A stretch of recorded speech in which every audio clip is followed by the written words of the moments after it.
السلام علیکم ناظرین کرام، نئی ویڈیو میں آپ کو خوش آمدید کہتے ہیں۔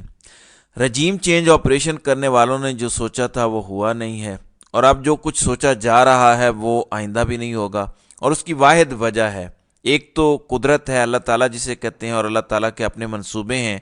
انسان اپنے منصوبے بناتا رہتا ہے اور وہ یہ سمجھتا ہے کہ وہ جو چاہے کر سکتا ہے، لیکن در حقیقت ایسا ہے نہیں۔ وہ سوچ سکتا ہے، اس کے عملی اقدام اور اس کی عمل پذیری اللہ تعالیٰ کے اذن کے بغیر نہیں ہو سکتی، اور یہی کچھ پچھلے 18-20 ماہ سے ہو رہا ہے۔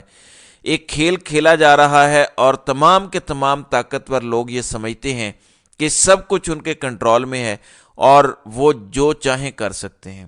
مختلف قسم کی پوسٹیں آ رہی ہیں سوشل میڈیا پہ، اور یہ خبر گردش کر رہی ہے کہ فیصلے کر لیے گئے ہیں، بس اب عمل درآمد کا وقت ہے۔ لیکن حقیقت یہ ہے کہ جس شخص کو آؤٹ کرنے کے لیے، جس جماعت کو توڑنے کے لیے اتنے اقدامات، اتنے ظلم کیے گئے، وہ سیاسی جماعت پہلے سے کہیں زیادہ مضبوط اور وہ لیڈر پہلے سے کہیں زیادہ مقبول ہو چکا ہے۔ 3-4 خبریں میں آپ کے ساتھ شیئر کرنے لگا ہوں، امپورٹنٹ ڈیولپمنٹس ہیں، کیونکہ لاڈلا سرکار کی حالت بہت بری ہے، کیونکہ الیکشن ٹریبیونل سے جن کے کاغذات ریجیکٹ ہوئے تھے، وہاں سے جو خبریں آ رہی ہیں پاکستان بھر سے، وہ خبریں حیران کن طور پر ایسی ہیں کہ یہاں پہ ہم بیٹھے سوچتے ہیں تو جن کے ساتھ یہ گزر رہی ہے ان کا کیا بنے گا۔ اس کی وجہ یہ ہے کہ جتنے بھی کاغذات ریجیکٹ کیے گئے وہ سارے کے سارے تقریباً منظور ہو رہے ہیں، اور تمام مرکزی رہنماؤں کے اب تک موسٹلی کاغذات منظور ہو چکے ہیں۔ خیبر پختونخوا میں سوات کا سارا حلقہ کلیئر ہو گیا ہے، عاطف خان کے کاغذات منظور ہوئے ہیں، اسی طرح ندیم عباس بارہ کے کاغذات منظور ہوئے، ایاز امیر کے، پھر پشاور ہائی کورٹ سے جو اطلاعات آ رہی ہیں اس میں اسد کیسر، طفیل انجم، ظاہر شاہ، افتخار مشوانی اور گل ظفر سمیت کئی رہنماؤں کے ناموں کو 4 شیڈیول میں ڈالنے سے روک دیا گیا ہے، کیونکہ شیڈیول 4 میں ڈال کر ان کو خطرناک مجرم قرار دیا جانا تھا۔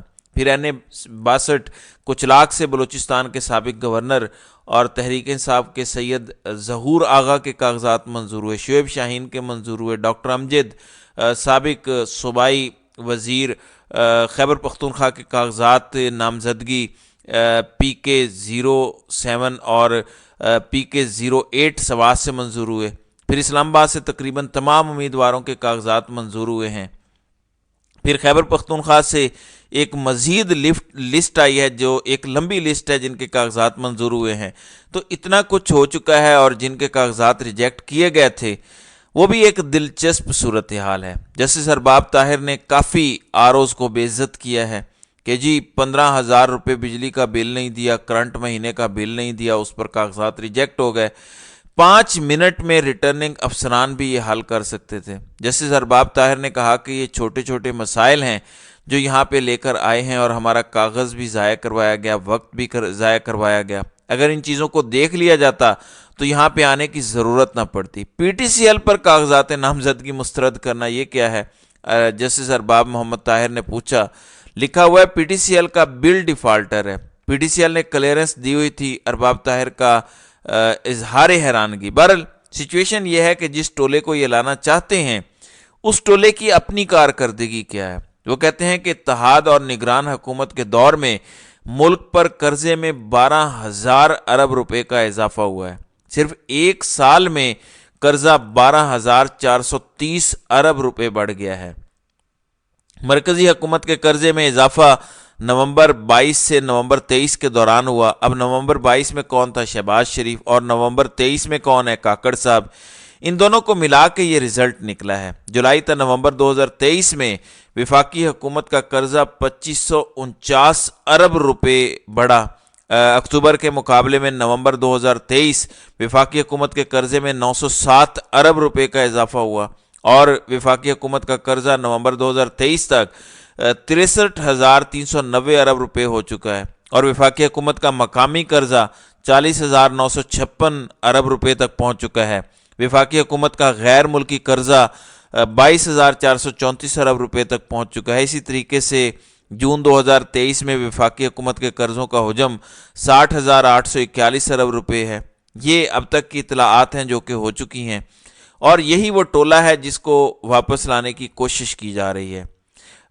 عمران خان نے جو آرٹیکل لکھا ہے اس میں انہوں نے اس کو مینشن کیا ہے کہ اگر الیکشن صاف شفاف نہ ہوئے اور لاڈلا سرکار کو زبردستی اقتدار میں لایا گیا 2 نمبر اور چور دروازے سے اور ریگنگ کر کے اگر ان کو لایا گیا تو اس کا مطلب یہ ہے کہ پاکستان کی معیشت کا بیڑا غرق کرنا ہے، اس لیے یہ کام نہ کیا جائے۔ لیکن ظاہر ہے ابھی اس بارے میں کچھ کہہ نہیں سکتے کیونکہ حالات و واقعات یہ بتاتے ہیں کہ اندر خانے بہت کچھ ہو رہا ہے۔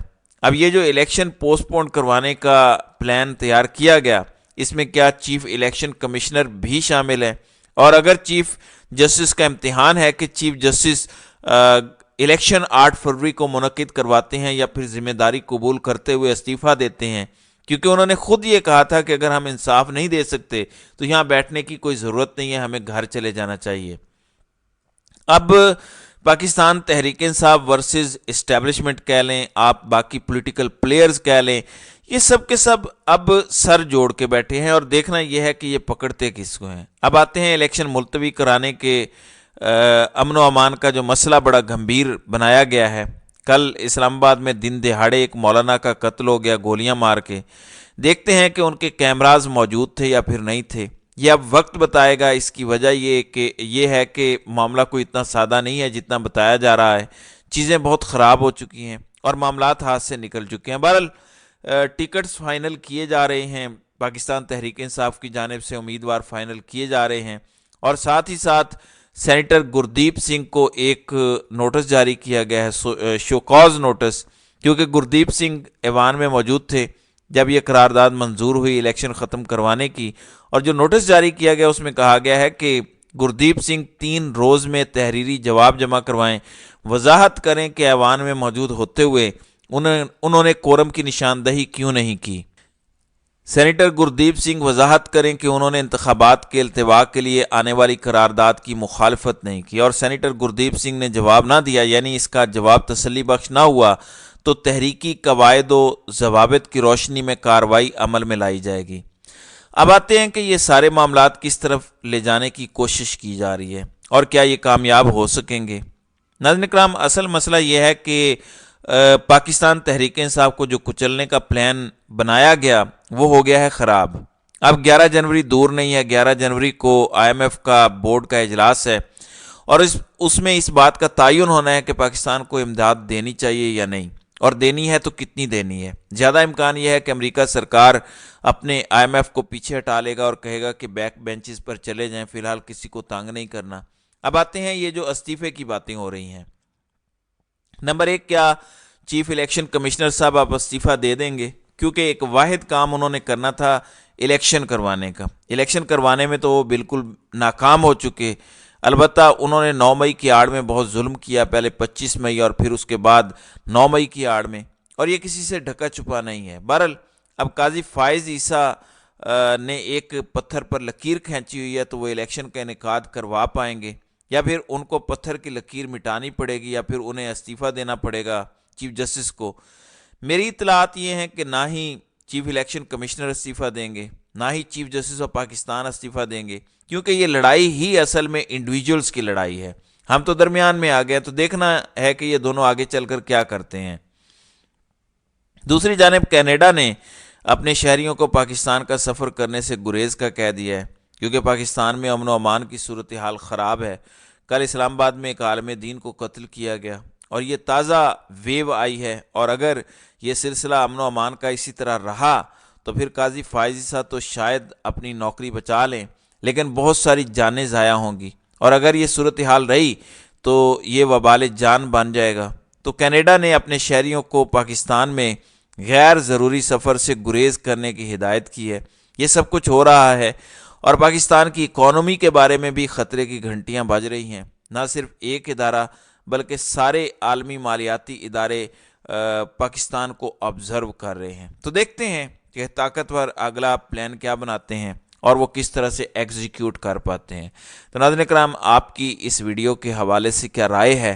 آپ اپنی رائے کا اظہار کامنٹ سیکشن میں ضرور کیجیے گا۔